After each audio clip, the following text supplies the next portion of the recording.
শহীদ কাকে বলে জানেন?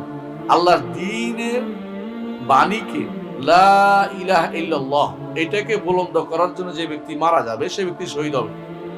এরা কি ৭১ যারা মারা গেছে এই বাণী বুলন্দ করার জন্য মারা গেছে? আপনি তো বুঝছেন, আবার আমার দেশে ইসলামী শাসন দরকার নাই, কিন্তু এইটার জন্য মারা গেছে কিনা ইসলামী শাসন নিয়ে কথা বলেন না, আমার দায়িত্ব না এটা। কিন্তু আমাদের দেশে এই কেউ কি লা ইলাহা ইল্লাল্লাহর জন্য মারা গেছে কিনা?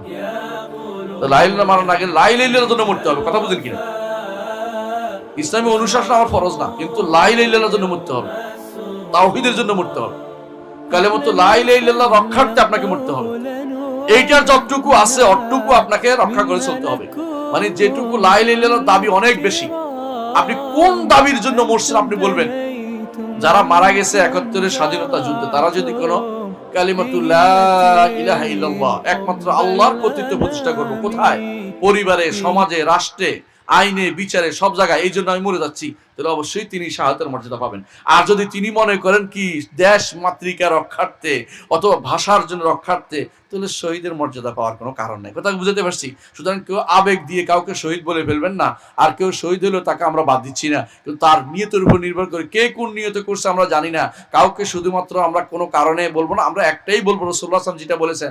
একজন আসে জিজ্ঞাসা করেন, ইয়া রাসূলুল্লাহ, ইয়া রাসূলুল্লাহ, রাসূলুল্লাহ জিজ্ঞাসা করছে, ইয়া রাসূলুল্লাহ, আমাদের মধ্যে কেউ নিজের বংশ রক্ষার্থে মারা যাচ্ছে, কেউ নিজের বীরত্ব প্রকাশার্থে মারা যাচ্ছে, কে আল্লাহর রাস্তা মারা যায়। রাসূল বললেন যে মান কাতালা লিতাকুনা কালিমাতুল্লাহি আল উলিয়া, আল্লাহর কালিমা, কালিমাতু লা ইলাহা ইল্লাল্লাহ, আল্লাহ ছাড়া সত্য কোনো উপাস্য নাই, এটা লা ইলাহার অর্থ।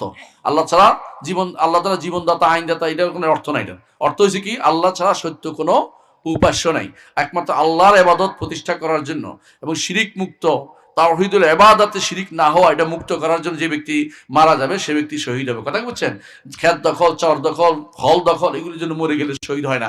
শহীদ অবশ্যই লা ইলাহা ইল্লাল্লাহর সাথে সম্পৃক্ত হতে হবে। কালিমাতু লা ইলাহা ইল্লাল্লাহ লিতাকুনা কালিমাতুল্লাহি আল উলিয়া, আল্লাহর বাণীকে উঁচু করার জন্য যে ব্যক্তি মারা যাবে সে ব্যক্তি শহীদ হবে।